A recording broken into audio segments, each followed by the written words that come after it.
This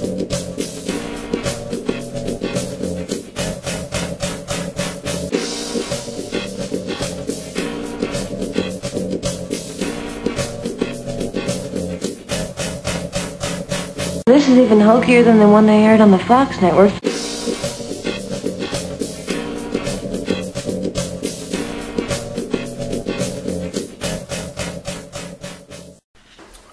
"15 Minutes with Del Rivers," featuring actor, comedian Mark Elliott. How you doing, Mark? I'm doing all right. What's going on? I heard you hurt your neck.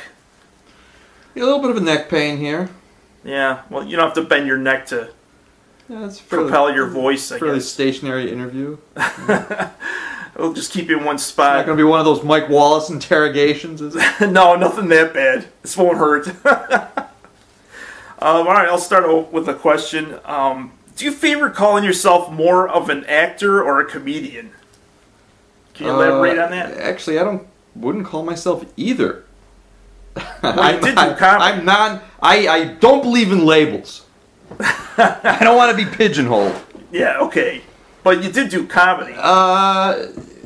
Performed comedy a couple times. Yeah, no, I guess I would, that's a fairly good question. I guess I would say more of an actor. Even though I did comedy, I never call myself a comedian. Okay. What are some of the subjects or some of the acting that you've acting as a comedian when I'm doing comedy. Okay. That makes sense. It does make sense. Can I take my hat off for this interview? Yeah, I'm sure people can see that. It's not like you're Mike Nesmith or anything. Rather a Mike Nesmith I've had. What are some of the... I know you like to write. You're kind of a writer, too. I'm kind of a writer, yeah. What are some of the subjects you like to write about? Oh, God. Good question. What I've been writing about lately is... I guess I've been writing some kind of sci-fi survival stories. Really? Yeah. I thought you're more into, like, observational humor kind of stuff, or... Yeah, but it's not actually what I've been writing. I've been starting to write these adventure and thriller type stories that kind of harken back to the pulp era of the 30s and 40s, Yeah, because you turned me on to some of the books that you just picked up, like, at antique stores, some of the pulp. Yeah, I've been Perry going Mason's. back and checking out some of the old noir writers. Charles Willeford is a writer I really like. What did he write, actually? Yeah, he wrote a famous book called Pick Up in the 1950s, and before he died he wrote a series of detective books that took place in Miami, and he's actually credited with starting that genre that was later made famous by Carl Hyacin, sort of like the Miami crime fiction, South Florida nut job genre. Wow. Yeah. Hyacinth, this reminds me of, is that same spelling as the flowers? No, Hyacin, not hyacinth. Okay. The faux pas, as usual, on my behalf. I'm lisping in my old age.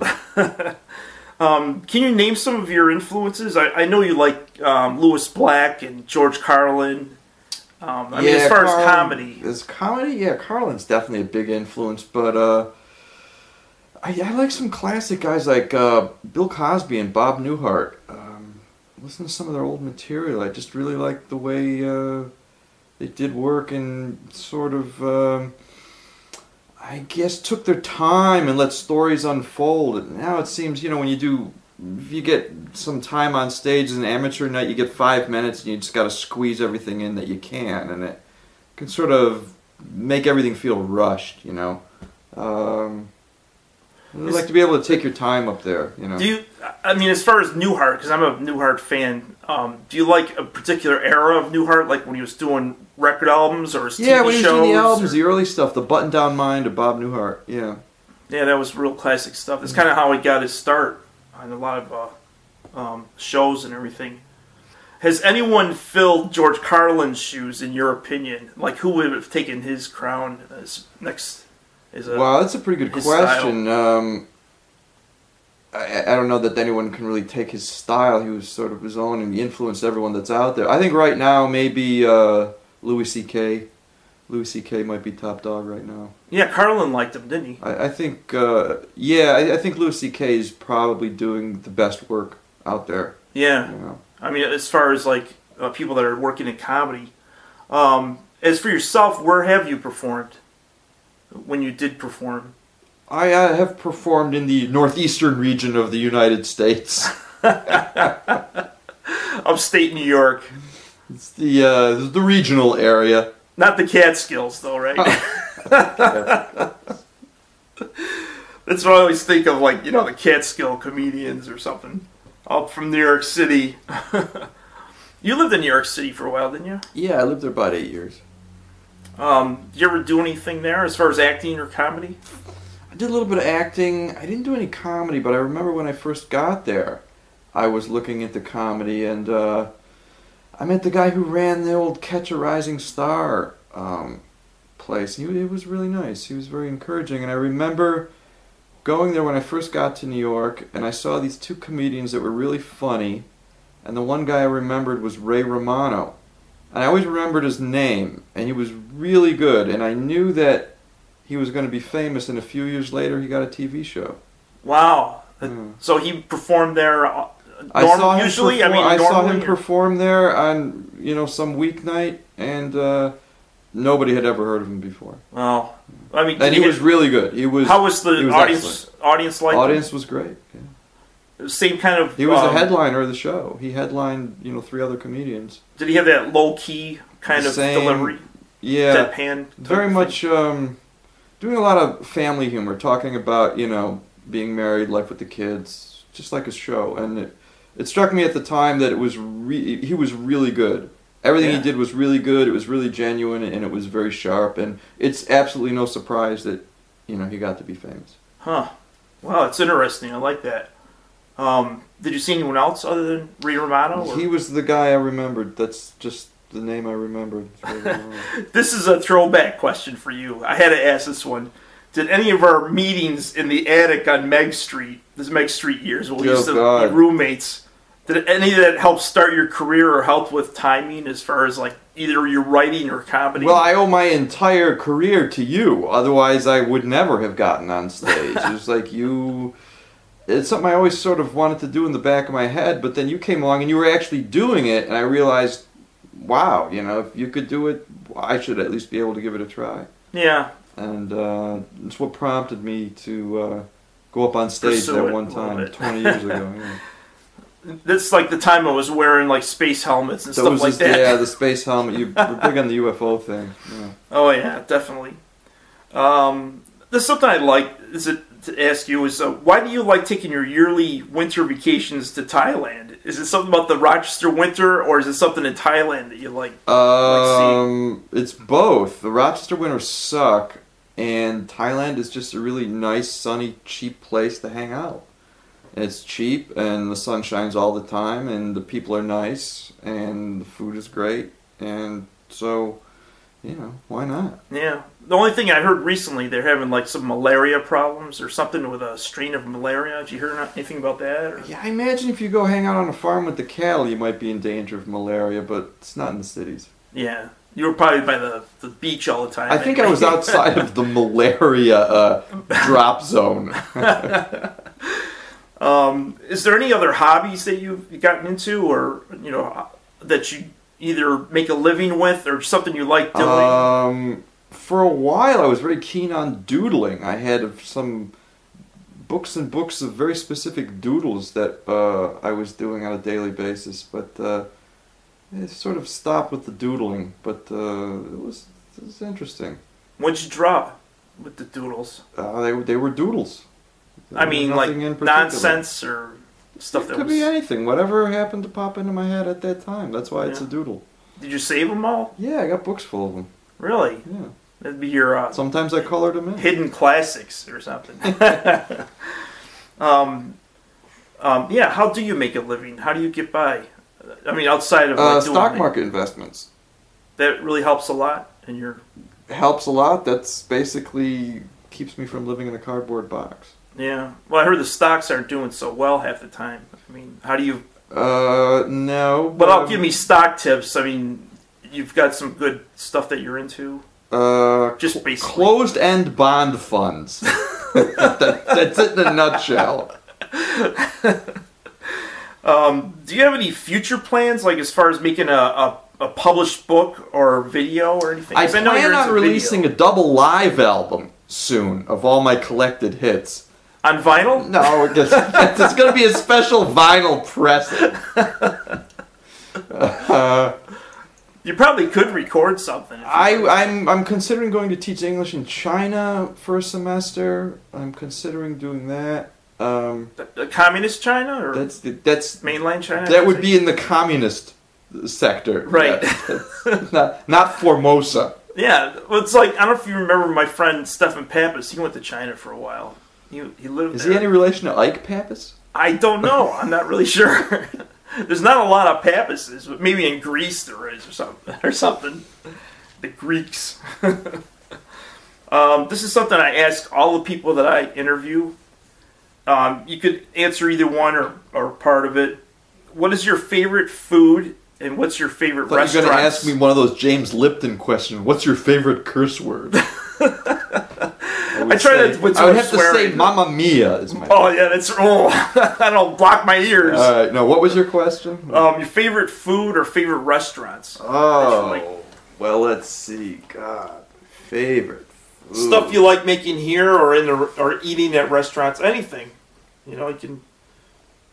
whatever pops into your head. I have a lot of favorite foods, but for some reason I think of a burrito from Paquito's Burritos in New York City. They were always the best. Did you ever eat any burritos here? I know they got John's that's down on South Avenue. It's pretty good. Every burrito I've tried in Rochester has been weighed in the balance and found wanting. I mean, you see a bunch of burritos like laying on the ground because people are disappointed. They were disappointing. Let's just put it that way. I won't even look for a burrito in this town anymore. They're all. I usually don't mention my favorite food, but when I lived in Berkeley, this is in California, not Boston area. I liked the Chinese Mexican burritos. They were like phenomenal, out of this world. Yeah, Chinese rice with a Mexican burrito is like. What the hell? You know, because in mixed cultures they would have like Jewish, in New York Mexican. City, they would just give you everything in a burrito, and anywhere else I've gone, it just seems like there's always something missing. Like a lot of times they cheap out and they won't give you guacamole, or they won't give you sour cream or something. Like, you got to have it all. It's got to be all or nothing. Oh, I know, but they have to put them in the right sequence. It's very touchy business. You can't have like too much sour cream. Every Joe thinks they can make a burrito. It's just not the case. Can you tell me anything that you've written? I really cannot. I'm sorry. No, you got to see at least one funny observation. That's something that'll cap off the end here. You got like a couple minutes. Something you've written or something that you've noticed that is just a funny thing that you okay, like I noticed how that it's like when you look at your credit card bill, you can't possibly believe that it adds up to what it is, and you always think that the credit card they've screwed you, the computer's made a mistake. Well, I'm going to show them, and then you add it up and like it adds up. Yeah. And it's so shocking, you know? Right. It's called fucking math. You should have paid attention in school, you know? That makes sense. I get that every month. I go, like I put in a certain amount. All the time. It's like, this can't possibly add up to $1,000. It's like... Yeah. How is it when you put the money in, it's the same amount that you put the money in that you spend? It's like exactly the same. The mystery of math. I was just looking at some of the books that you collect. You got like a lot of Pulp Fiction type novels. Yeah, a lot of stuff, But you actually read them. You actually read them through, don't you? Sometimes I do. Lately I've been collecting a lot of old books. Just I like the cover art, so I buy them, Oh, yeah. These old paperbacks, you used to find them everywhere. Now, they're really hard to get a hold of. You can find them online, and sometimes you pay a premium. People are out there, and they're collecting them. Oh, yeah. Like I was just looking at some Man from U.N.C.L.E. I used to have a Man from U.N.C.L.E. book. I remember a couple of paperbacks kicking around. $25 for like a one that used to cost like 10 cents or something like that. You'd be surprised. You can actually find those online for a couple of bucks. Instead of the stock market, you ever think of investing in, like, you know, Oriental rugs or books or other stuff like that? Investing in other things require a lot of work. The stock market just requires risk and, you know, plinking around on the computer. So yeah, that's true. I'd rather invest in something that doesn't require heavy lifting. Rugs are very heavy.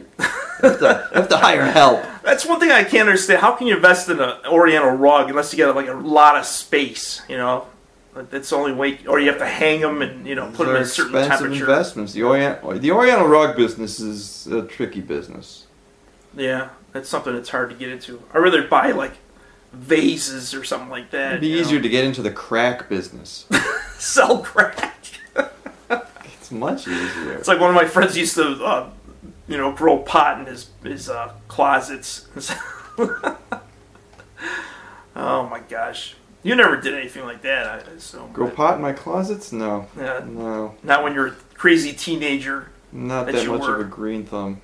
Alright, I think it's about 15 minutes, I'd say. Have I reached by the time I do some editing. Yeah, it's about 16 minutes. I'll take out like a minute for edits. Yeah, you probably could take out about 14 minutes of this blabber. Who's going to want to listen to it? Right. Alright, well, is there anything else you wanted to mention, or like future things that are going on, or right now? No, I really can't think of anything. My mind is just like an empty elevator shaft.